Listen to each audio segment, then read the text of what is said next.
Hello and welcome to NinjaTalk, the Ninjago fan podcast. My name is Phil and I'm your host.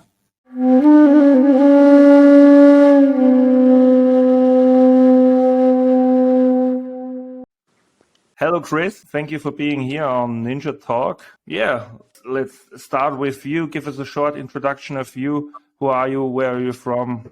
What is your age? What are you doing for a living? Tell us something about you that you want us to tell. You also can tell us what's your favorite ice cream.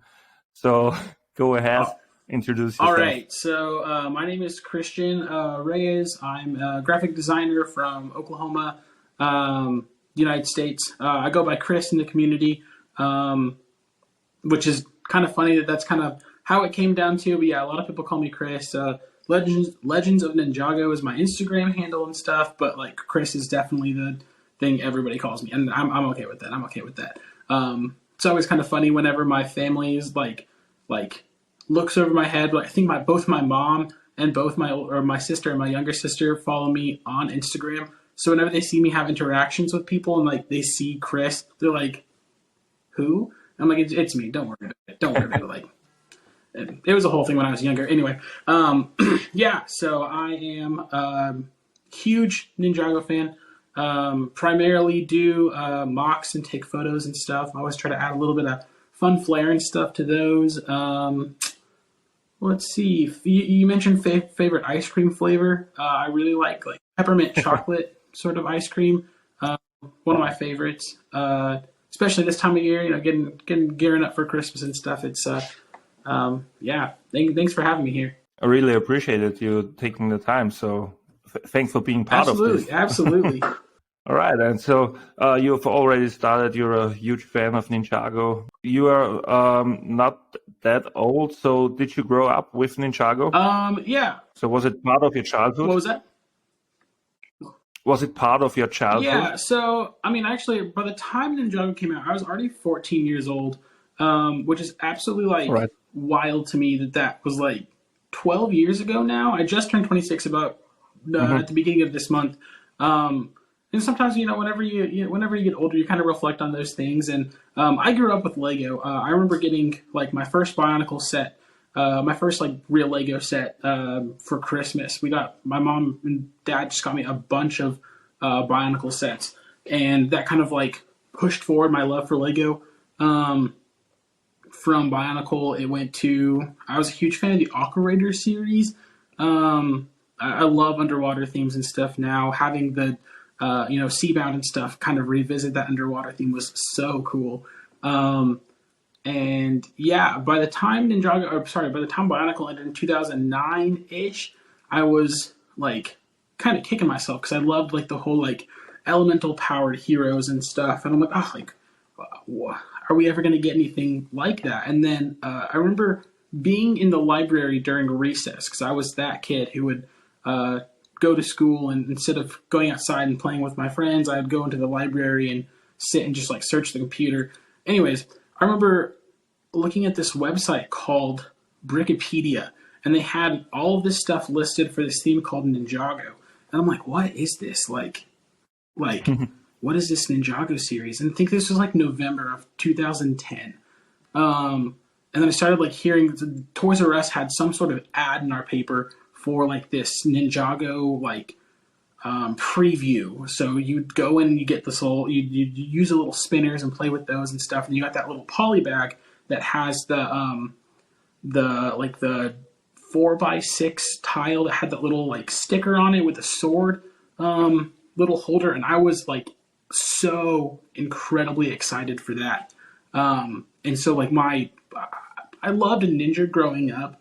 And so that just kind of fed into my love for Ninjago. So I've been following it since I always like to say that I'm a -1 day fan. Because all the people that are I'm a day 0 fan and stuff, or a day 1 fan and stuff. And I'm I knew about it before it was going to come out and stuff. And so I always like to give my grief about that because I think it's funny. But yeah, so then the next 12 years kind of write themselves. Lego's been around, Ninjago's been through, middle school, high school and college for me. And so it's just kind of always been one of those things I've been able to fall back on. And now even to my adult career, I've been graduated from college for about 2 or 3 years now. And so it's just still something that I super enjoy. And I guess 2 years ago now I was able to jump on board with this group called Masters of Break Jitsu. That's ran by Braden / Ninja Whip. And so we're just kind of a small group of friends that makes content about Ninjago. And it's been an absolute blast to kind of bring that further into my adult career, if you will. And Ninjago's kind of made me want to work for Lego. It's kind of been my goal for kind of thinking about the timeline about as long as Ninjago's been around. I've just been like, I want to work for Lego in some capacity, whether that's like a set designer or work in marketing or, work as a graphic designer, because that's what I do now. Lego's been a massive part of my life so far, and I cannot see it not being a part of my future. So, all right. So Bionicle started it all with Lego back then, and then you jumped on the Ninjago train, and all that leads to today, where you say you would love to work for Lego too.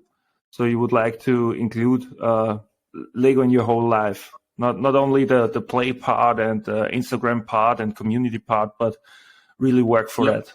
Yep, it's been whether that ends up being working here in the United States as part of the U.S. team, or working anywhere in the world.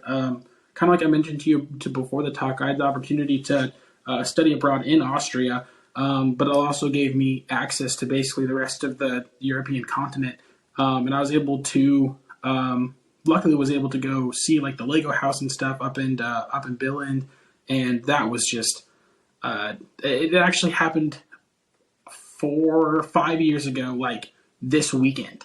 And so like I keep on getting these notifications from these pictures from 5 years ago, like, oh, hey, here are these memories and stuff. And I'm always just like, oh, like, just take me back, please. Because like it was just an experience like any other. And like Billund's not a big town by any means, but with Lego everywhere, like that's enough for me. Honestly, that's all I need. Somewhere to rest my head and like. That's the motivation. You don't need more. That's the motivation. Exactly. Honestly. Yeah, but I really just hope that Lego listens to this podcast, because Braden also said he would love to work for Lego. So they would have someone for marketing, someone for graphic design. So just Lego, you can reach out to me. I will give you all the details to Braden and Chris. Yeah. I can make it happen. I'll whenever this episode does come out, I guess it already is out if people are listening to it. But like, I could probably find some places to kind of send it and stuff, and be like, hey, like, hire me, please. Here's my portfolio. Thanks. So, are you just a fan of the set from Ninjago, or do you watch the show too? From the get-go, actually, I was just a fan of the sets. We didn't really have like cable and stuff growing up, so there's really no way to watch the show. All right. And then it's kind of gonna be weird, but like my neighbors left their Wi-Fi open, so like I was able to attach to it with my I had a tablet back then, I think, that I used for school, or maybe it was a phone or something. And I was just like, okay, I'm gonna go on a binge watch, and I think at that point in time, only up to like episode 9 or 10 of season 1 was available. And so this was probably early 2012, I think, when this happened. And so I was able to get in pretty early with the TV show. And I think that, I want to say that there was like a promo or something that Toys R Us also did, where they were like showing the first like 4 episodes, the first 2 episodes, like the pilots basically. So like I've always kind of watched the show, but like the sets were always kind of the big thing for me. Unfortunately, like I was never really one for like the comics or the books. I've never really been a huge fan of reading. I've definitely like read books and stuff through middle school and high school, but like comics have never really been my thing. Like it was kind of a struggle for me to even read the Garmadon comics. Not that I didn't want to read them or like look at the gorgeous like artwork and stuff. They were just never really like, I've never been a big comic book fan. Mostly because all my money goes directly to Lego. So there's that. So I've always been a massive fan of the set, like from, day -1. But yeah, the show came a little bit later, and then the books and comics have honestly been more recent than anything else. So yeah. So it's more the sets than the show or something else. Yeah, it's really always been, even today, like I'll definitely watch the show and stuff just to kind of keep up with the narrative and stuff. But like honestly, it's like especially when I was younger, it was always more about making the story with the sets and making my own storyline and stuff than really following the storyline or whatever. Because there are certain parts of, the storyline throughout the last 12 years that are good, and some of them aren't that good. But having the bricks in my hand kind of allows me to kind of rewrite that if I so choose. So you get your inspiration also from the sets. Yeah. Yep. And talking about that, you also...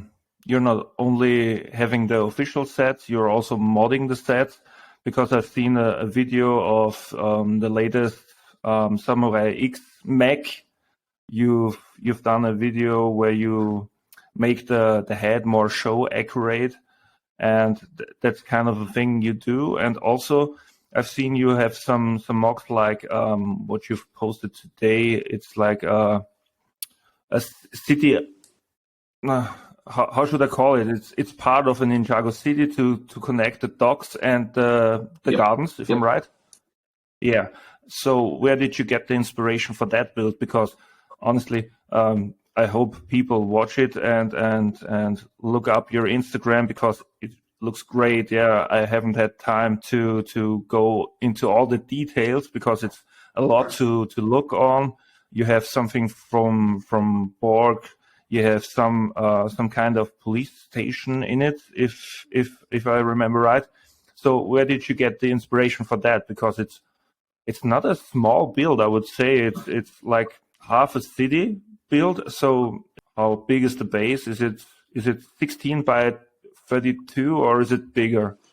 So it actually... Do you know how big it is? It is a 32 by 32 base, but because like the backside has that water section, it really sits on probably closer to like 22 by 32 sort of base, but like the water lines up with the water section on the docks and then the water section in the gardens. Gotcha. So was like, I knew that I wanted to create something to gap those. Whenever I first saw the gardens come out, I wanted to make it bigger.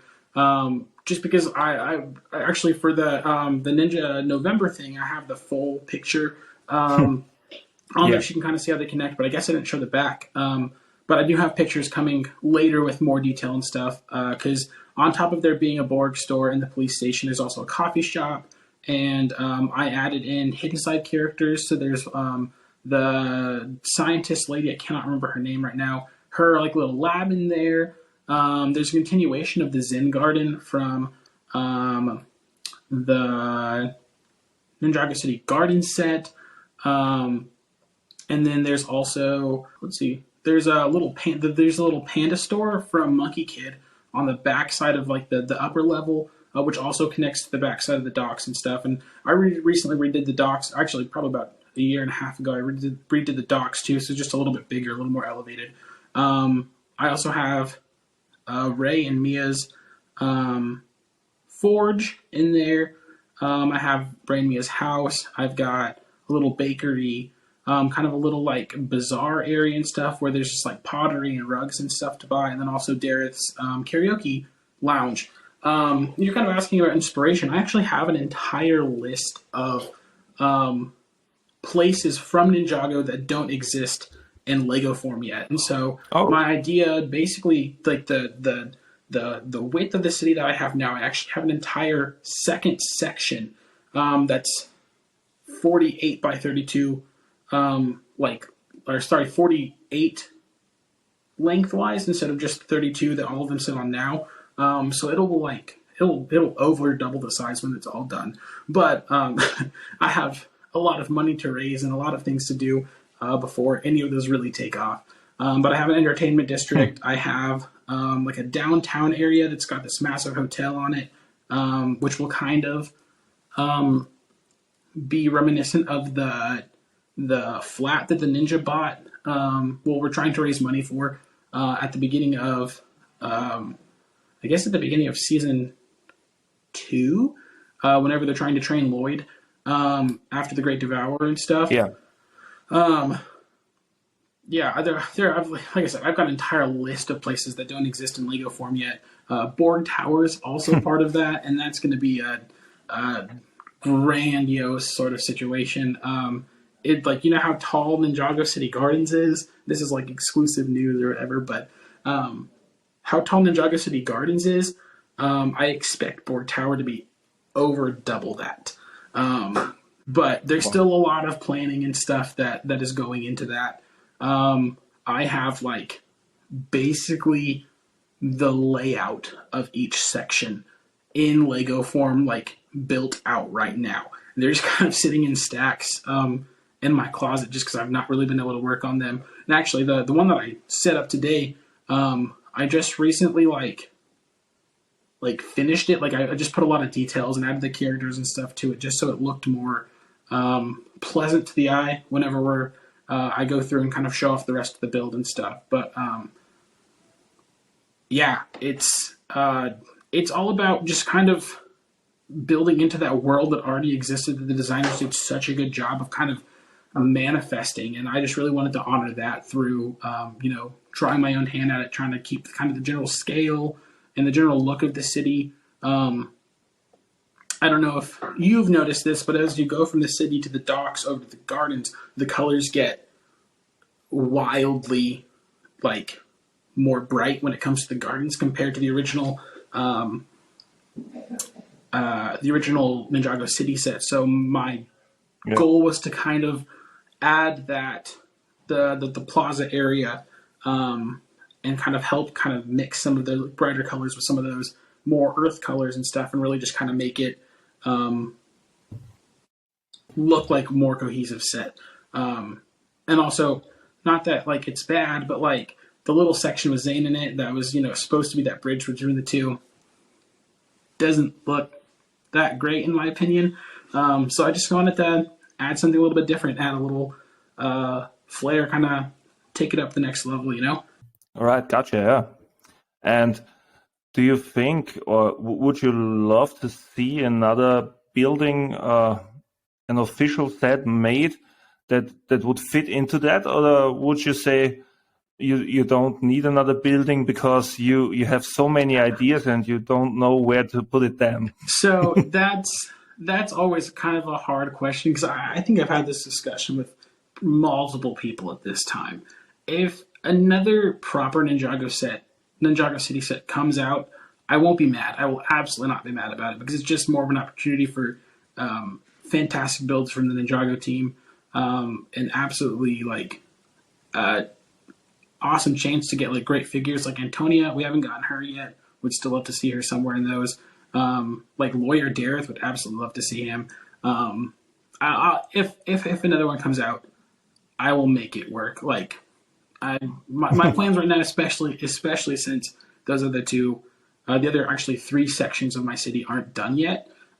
There's plenty of space for me to move things around. Yeah. And would you say, so will it be focused on a city layout, or would you go a little bit further, a little bit outside that city too? Because thinking about the monastery and going in some kind of mountains or something like that, would that be something you would like to include, or would you say you are concentrating on a city layout? Because I've noticed you're a Dragons fan, and you've collected all of the Lego sets that include a dragon.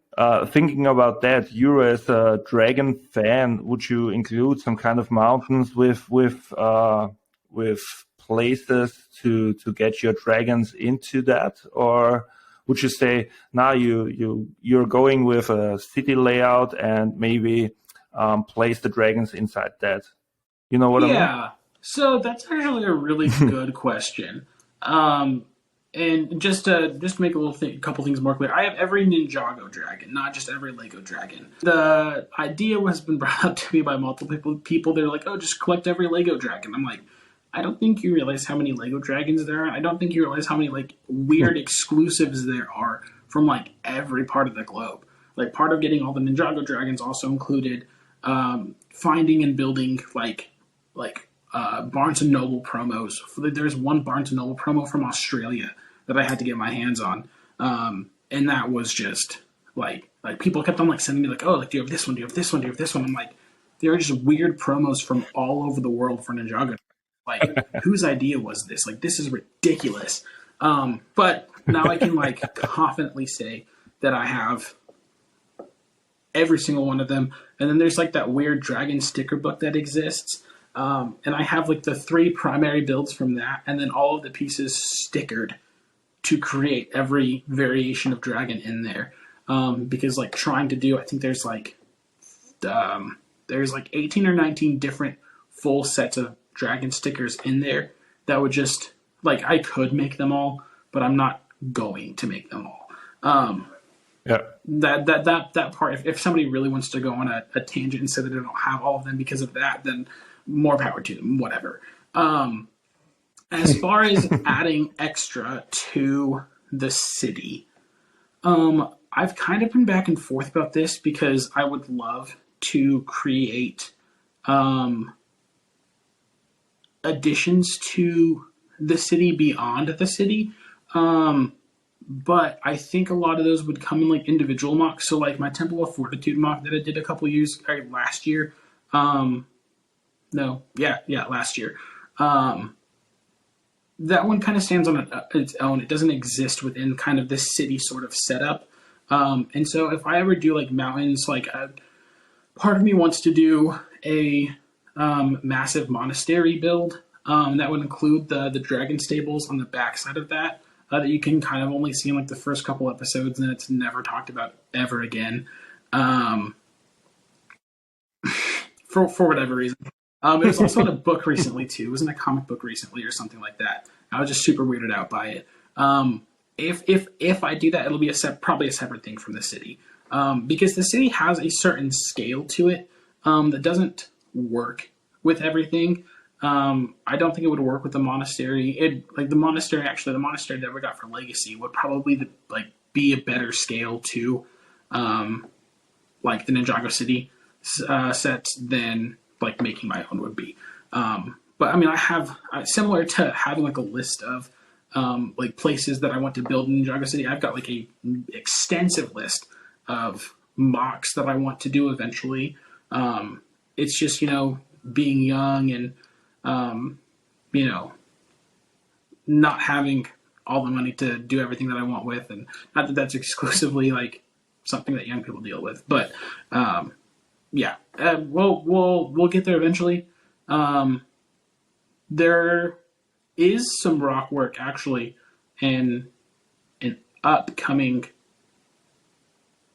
one of the upcoming city sections that I kind of want to build a lighthouse on. It probably won't be Dr. Julian's, but that'll be a little bit kind of like you're saying, a little bit outside of like the Ninjago City setup. But I don't think I will have the time to work on that for at least another 7 to 8 months. So we'll see when we get there. What are your plans for the next 7 to 8 months? Is there a smaller mock in the works? There's always, because I've seen you doing like small mocks too. Because I've seen your how is it called? Your the wagon. Yeah. So that's part of like my concept series. I've been kind of wanting to kind of take some of those concept arts that we got last year for the last 4 or 5 seasons and see which one of them kind of work well as mocks and which ones don't. As far as the next 6-7 months, I've got a big build that I'm working on. I'm talking like 6-7 feet tall, but it'll be like kind of suspended a little bit. It'll be raised up on some like clear PVC pipe to kind of give the illusion that it's floating. I know that I've not really like come out and said what it is yet, so I think I'll keep it secret for a little bit longer. Not that a lot of people can't read in between the lines about what it is, especially given, our proximity to its appearance. But that's kind of going to be my big thing. I've ordered probably well over like 3,000 just like pink transparent pieces for this build. And as I'm like starting to build, I guess we know the direction where it leads. Like I said, it's not hard to figure it out if you read between the lines. But there's, floating was you can go in different directions with floating, but the pieces are now another hint. Yeah, no, I kind of shot myself in the foot with that one. But it's been a very like almost humbling experience because I've kind of had to divide it out into sections as far as like how I'm going to tackle, this portion of the build or this portion of the build or this portion of the build. And I have it divided up into about 8 sections right now. And then when we saw it more in the show, I'm like, maybe this isn't going to work the way I wanted it to. And this is just because we got some like shots of what I'm building. And it was just kind of like not what I expected it to look like. So I've gone through and kind of made some modifications and stuff, and it won't be like an exact, like, it's not going to look exactly like it, but it will definitely have the, like, fans of the show will definitely be able to know what it is, without a doubt. So I'm very confident that I'm very excited to kind of get going again and stuff with it. I have some opportunities that are coming my way in the next couple of months that may kind of hinder that I can't really talk about at the moment. But if those fall through, then I'll be set and free and ready to go with kind of continuing on with a bunch of my mocks. But if not, then I'll make those announcements on my Instagram page when the time has come. And it's I don't want to say it's not a big deal because it really is, but I don't want to like make a big deal about like the secrecy and stuff of it. But yeah, there's more information coming about that soon, hopefully. Since you said it will be a little bit bigger, this building, this mock, do you get help with your concept? Do you get help when doing sketches or something like that? Will you get help when it comes to building, or are you doing all this stuff by yourself? I like to keep things pretty close to my chest as far as that goes. Not that like I don't try to like shroud my builds, I guess with the exception of this one. I don't try to like shroud them in any sort of secrecy or whatever. It's just me. It's me and my Lego. It's funny because like growing up, like it's always been like 1/3 of my bed is, or 1/3 of my bedroom's reserved for my bed, and then the rest of it's just all Lego. And my current setup is the exact same way. But this one being as big as it is, I'll probably actually move it to like my front living room like area and stuff, and then my roommate will just kind of have to deal with it being out there. But yeah, it's just me, myself, and I, and occasionally my dog will pop in and knock things over and chew on some Lego pieces. But she's just a little pup dog; she can't help it. So, yep, it's I sketch everything from the get go. And then from sketching, I kind of break it out into sections that are like attainable. So for like instance, the Ninjago City Plaza, that was built out into the layers that you kind of see with like the old world stuff at the bottom. Then I focused on like the middle section and then so on and so forth. And then I will just kind of go through and make a list of things that I know I'm going to need, and then order that off Bricklink, and then just kind of wait around and start sketching out stuff for the next one. And then when those come in, I build and then build until I can't, and then go back and order pieces, and just kind of a process that just almost never ending at this point. But yeah, it's an absolute blast, though. Keeps me happy and keeps me going. So I guess at this point, it's safe to say people that are watching this or listening to this should definitely check out your Instagram account and follow you, because with all the builds you share and all the stuff you're making, it's a how should I say it? It's worth to follow and see what you put in on work and what you're showing for what you're showing us and the ideas you come up with, because there are many great things you're posting. And also, it doesn't matter if it's a bigger mock, a small mock from a concept art, or something like for the crystallized vehicles, you made the stealth version of it. So it's always some different stuff to get to look, and always good work you're delivering. So it's definitely worth following you and get some inspiration for yourself to do something. Yeah. Thank you. I appreciate that. And it's always been about, like, whenever I kind of got onto Instagram and stuff to kind of share, I always knew that it was about, just that, providing inspiration for, people that are younger than me, people that are older than me, people that are the same age as me. Because I saw that there's kind of a lack of mock building and stuff when it came to Ninjago stuff. And by the time I got to Ninjago Instagram, we were hitting that 10-year mark, and I'm like, okay, y'all, like, we gotta be better than this. And I'm not by any means saying that the increase of mocks that I've seen is by any means my responsibility, because I will not take that. But since I've joined, I've just seen so many more people doing mocks and stuff, and that might just be like me kind of putting myself in the position to be able to see them, and not necessarily like me being part of that. But yes, like my goal has to always been to provide inspiration, and let people know out there that there are other people that are looking for their mocks and stuff. And so I appreciate all those kind of words. Thank you. That's great. That's totally awesome, because I think it's necessary for our community to sometimes also think outside the box. Not always follow the strict rules for only sets and something like that, because there's so much more. I would not say you have to do your own mocks. You don't have to. You can enjoy the sets. Absolutely. And that's fine too. You can enjoy the show and not build any sets at all. Absolutely. But I think it's great to sometimes think outside the box and see what other people 100%. Are doing, and also what other stories are coming up, because there are also people in the community that come up with total different stories that are not exactly what the show is giving us. And there's also great stuff coming. Doesn't matter if it's something completely different and not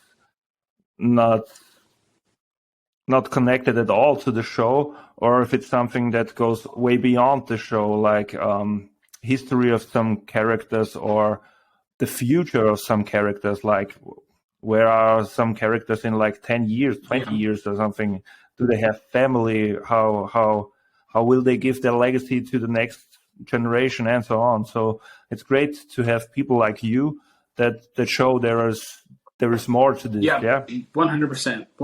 And that's one thing that I love about the Ninjago community, especially with what you and Chaz put on with the Ninjago November stuff. It's always so cool to just go through that hashtag and just see the different things that our people are building, because there are people that come out of the woodworks that never really do that kind of stuff, that want to get on the hashtag and kind of get on that just kind of produce work for that. And it's so cool to see people kind of come together for things like that. I absolutely loved that. So thanks for doing that. This is what, your second or third year doing that now? It was the second year. I have to say, the inspiration for that comes from Jen Brick from Bills, because I always enjoyed her habitat challenges. Doesn't matter which season and when she comes up with that. So it was kind of that lead me and Chaz to do something for our own and to appreciate Ninjago. Absolutely. And we wanted to, yeah, like you said, to get some people together that might not always post things in that direction, yeah, and to give them some ideas or maybe, yeah, some inspiration to do something else, yeah, to not only have a set or a figure or something like that, so but also do mashups or do your own kind of stuff. And it's always great to see the ideas of many people and what they are, yeah, what they can do with the fantasy. Yeah, absolutely. And I totally appreciate everyone that took part in our Lego Ninja November. And also I really enjoy seeing all the posts and being tagged on all of that. And I think, yeah, we've done something great, and I really can't wait for next year, because I guess it will totally be there next year again. Hopefully. Yeah, I mean, if you guys don't pick up the mantle again, or something happens, I'm sure that somebody will step in to help make sure that Ninja November is a reality from here on out. So, yeah, absolutely. I mean, I have to say I'm not that into statistics or something like that. I guess I have to take a look how many people have were part of it this year, because I'm pretty sure we have way over 100 posts. That's awesome for this year. Cool. So yeah, that's great. So yeah, I guess I have to look that up. Absolutely. I have to say, Chaz and I really thought about it, and we're close to not doing it this year because we're both pretty busy with work. But I'm glad we found the time and could share some. And maybe next year we will take another week where we are not that busy and maybe can do more of it. Yeah, absolutely.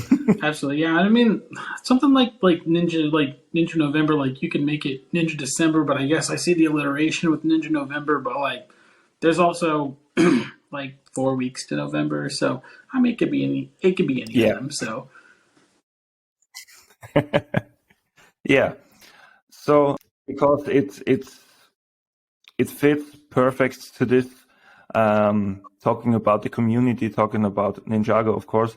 What would you say? What does Ninjago mean for you? So, of course, it has a part in your life, and that part is not that small. How would you describe your bonding to Ninjago? Man, it's always kind of a hard question because like it's so rooted in what Ninjago has given to me, as far as there are so many life lessons scattered throughout, and that was a lot more evident in some of the earlier seasons and stuff, especially like now. A lot of them are kind of, you have to read between the lines a little bit. And I know that so much of the Ninjago community gets really hung up on it's kind of some small little things, like Lloyd going back to Harumi after how Harumi treated him in Hunted and Sons of Garment and stuff. That's such an adult problem. And us as adult fans of the show, we look at it from that sort of perspective. But when you kind of get into the mindset of a child and really think about the power of forgiveness, like there's definitely something there that I think a lot of us adults fail to see, that kids that's going to be the first thing that kids look at. And so it gives me, Ninjago tends to give me a kind of a childlike perspective to kind of the way that things work in the world. And yes, like, yeah, I'm an adult and I'm 26 and stuff, but like, uh, sometimes we need to not look at issues from an adult perspective. We need to look at it from the mind of a child. Like, the virtue shorts that came out at the beginning of the year, everybody hated those because, you know, it wasn't enough Ninjago or this, that, and the other thing, but like totally missed the point. Like, it was as soon as those came out, it was immediate, like, oh, you know, blah blah blah blah blah did this, blah blah blah blah did that. Like, well, I'm like, you guys clearly missed the point of what these virtue shorts were talking about. You know, patience and kindness. Like it blows my mind the small lessons that Lego Ninjago specifically puts out there, and then us as like an adult fan community just kind of blow past. Like, be nice to each other. Like, don't be upset for the lack of expletives. Don't be upset about, you know, someone doing something that really means nothing. Like, obviously, yes, there's a time and a place for certain adult issues getting resolved a certain way within the community. But like, Ninjago's a show. I'm going to get some hate for this, but like, Ninjago's a show for children. Like, yes, like Hunted and Sons of Garmadon and March Downey were more adult, but like, that doesn't mean that like everything has to be that sort of adult tone. And I've actually like really loved what we've gotten from Wild Brain, and yeah, there are things that are, you know, should change from here and there, but like at the end of the day, it's always been about those life lessons and pulling something from Ninjago that can be used in real life. And so, yeah, Ninjago is just, it's built me up as a person. It's, you know, I'd be amiss to say that it hasn't, you know, kind of had a hand in better part of my upbringing. You know, I think that 14 to 19 window is very pivotal for people to kind of get proper development and stuff. And you know, I want everybody to kind of see the good in the life lessons of Ninjago, I guess. Yeah, like you said, I guess it's an adult problem to make things complicated or more complicated than they are. Yeah, sometimes it could be more easy if we just get the right view on it. Yeah, to not maybe just take a view in the straight direction and not overthink everything and go like into I don't know, over 400 corners to get to the to the point. So just go straight there. Yeah, sometimes it's that easy. Yeah, and yeah, I totally agree. Yeah, sometimes we overthink. We do make something more adult stuff than it is. Yeah. Sometimes it's not that. Yeah, and sometimes the lessons are not. I don't know how philosophical or something like that. It's just, yeah. Sometimes it's easy and being nice and treat everyone well and be patient and like you said, yeah.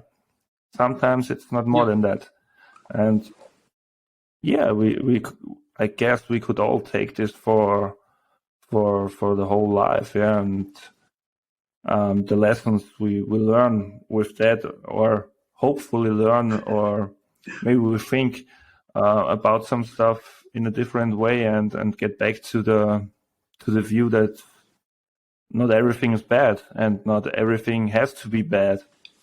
Yep. Yeah. Since we've come also to the topic of Harumi and getting back and all of the stuff, there has that has all happened in the latest in the recent season. So, what would you say? Where do you see Ninjago in the future? Where do you think it will go from now on? And I guess you've seen the whole crystallized season Yep. already. What would you say? Where will Ninjago go in the future? Man, Or what do you hope to see in the future? Let's make two Okay. questions out of it. Where do you want Ninjago to go, and where do you think it will go? I mean, I feel like realistically, like those are like my age is probably going to be both of them combined. I don't think we'll see as big of as harsh of a reset as people are expecting. I don't think it's going to be a full on reboot. And if it is, then I would absolutely love to kind of start at square one. Basically start where we started at the beginning of season. I guess season 2, where Lloyd's already the Green Ninja. Nia's still a samurai, but also like part of a ninja team. Because I mean, personally, like this is kind of a side tangent. I think that Nia's character suffered more when she became the Water Ninja than when she was Samurai X. I think she was a lot better character as Samurai X. So I'm really glad that they brought her back to being a samurai and water samurai at that. Because like it does just kind of give her her own sort of thing without having to be part of that ninja team. I would like to see more Pixel as far as like kind of a mainline character, and I think Crystal has also did a pretty good job of that. I would like to see how they choose to use Harumi as a character. Just kind of thinking about like the girl aspect of it, because technically there's not a girl ninja right now unless Skylar were to come on board as far as a kind of a main cast member and stuff. But I think as far as what I expect, I would expect the next season to kind of be about the ninja kind of rediscovering their powers, kind of beckoning back to season 1 and 2, where they were kind of forced to deal with their problems without their powers, without their weapons. Not that that's specifically just a season 1 problem, because it happens a lot with the ninja.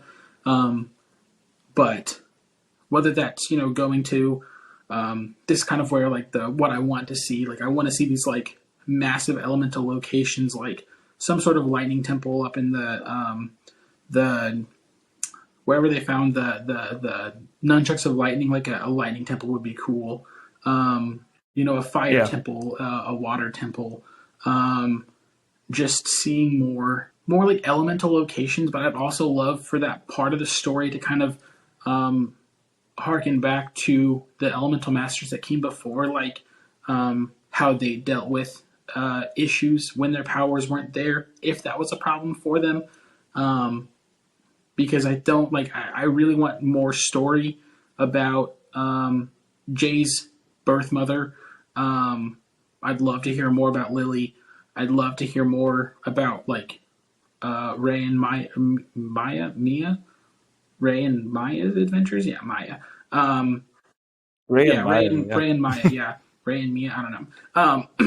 And then more about kind of Zane's the elemental master before Zane. I'd love to hear more about him too, because he's kind of the one we know the least about. Because at least with Jay's mom, we at least like know that she had somehow, somewhere along the line, met Cliff Gordon and had Jay, and then had to give up him for adoption. But like what led to that is Jay's mom actually still out there. I don't think if it is an actual full reboot that we'll ever get those answers. But if it's not, kind of like I expect it to be, I would love to see those storylines kind of wrapped up eventually. Yeah, so if they start over, you would like to see some origin stories, some stories about their families, how did they get there, and all that stuff. Yeah, totally get that. And I have to say, if we don't get that someday, it would be great if someone out there, hey, if you're listening, yeah, I would I would love to see some original stories. Yeah, I mean, we know about Kai and Nia and where they get their elemental powers from, and we know some background information about their parents. But like you said, yeah, it would be totally interesting to see more of Jay. I mean, we've got some views on Lily, but it would be great to see more of it. Yeah, and of course to see more of where Zane got his powers from. We have the social part with the families. I mean, for Jay the same. Yeah, we know about his parents in the show. I mean, not the real parents, but the parents who raised him, and we know at least where he came from, and we know where he got his powers from. But it would be great to see more of that. Totally agree. Yeah. Absolutely. So yeah, Zane. Yeah. Zane is one of my favorite. Is probably my favorite Ninjago character. So more Zane the better, in my opinion. So yeah, if someone out there that's working closely with Lego, more Zane, please. Yeah, and I guess I speak for Chaz if I'm saying also more of Jay, please. Yeah. I feel like he's a total fan of Jay. So if they get some more complex story, I guess he would be happy Yeah, too. no, I feel that. I totally feel that. Yeah. Then I have to say thank you. It was a great talk. I really appreciate you taking the time. I guess we have talked about some great topics. I'm really looking forward to see more of your mocks, more of some concepts you're bringing on. Of course, I can't wait to see your city growing and to see that big project you were talking about, but not giving away too much. And yeah, just another reminder for the people that are listening and watching on YouTube. You should definitely check out Chris' Instagram. You won't regret it because there's some great work, some great builds, and there's always something to be stand of. Well, I appreciate your time. Thank you for having me on. It's been an absolute blast just kind of chatting with you and all that jazz. So I definitely really appreciate it. This episode has come to an end, but don't worry. We have the next Ninja Talk in 2 weeks. Stay tuned for our next guest.